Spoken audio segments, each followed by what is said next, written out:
My name is Lynas. I am Project Director for establishing the NHS Leadership Academy. At the moment it involves managing two organisations coming together, so the work that used to be done by the National Leadership Council and the leadership activity of the NHS Institute, and also creating a whole suite of new programmes and projects for the NHS.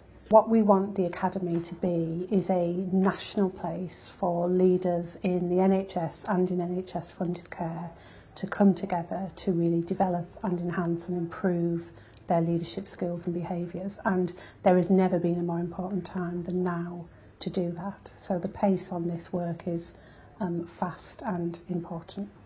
We have done quite a lot of consultation, and there's always an interesting tension, isn't there, between how much you involve and consult people and the pace at which you want to make things happen and get things done.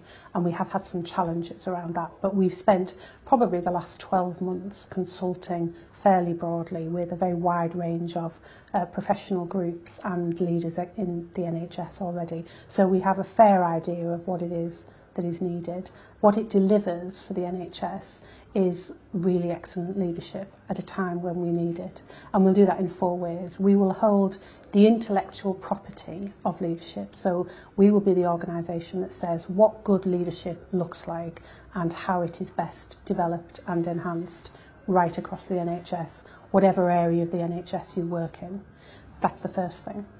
Secondly, we will provide a range of national programmes, and people will be familiar with some of these programmes already. So they would include the graduate schemes, they would include NHS Top Leaders, they would include the programmes that were previously delivered under the title of Breaking Through, and a range of other development programmes. Thirdly, we'll be doing a lot of work supporting system change leadership. So at the moment, as an example, we're doing a lot of work supporting leaders moving into senior roles in commissioning, on the commissioning side of the NHS. But we're also supporting those leaders in aspirant foundation trusts. So where we're helping people change the way that they lead in different structures and organisations. And finally, our fourth role is around supporting local capability in NHS organisations. I think it's built on previous successes, and I think NHS Top Leaders is one of those. I think the graduate schemes is one, Breaking Through is one, the work that we've done around the leadership framework. So it's absolutely building on previous success. And importantly, it's filling a gap that we have yet to fill in the NHS. Most industries, most significant international organisations will have their own internal support and development for leaders in their system, recognising the very crucial part that leaders play in any team, in any organisation.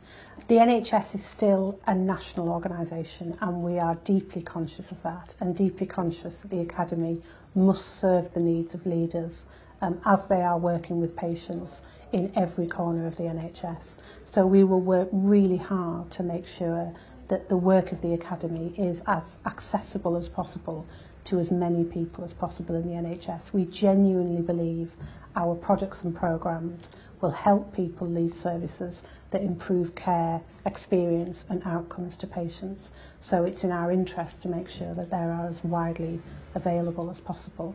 And if you're a nurse in Cornwall, or if you're a finance officer in Newcastle, you should have equal access to the programmes and projects that the Academy offers.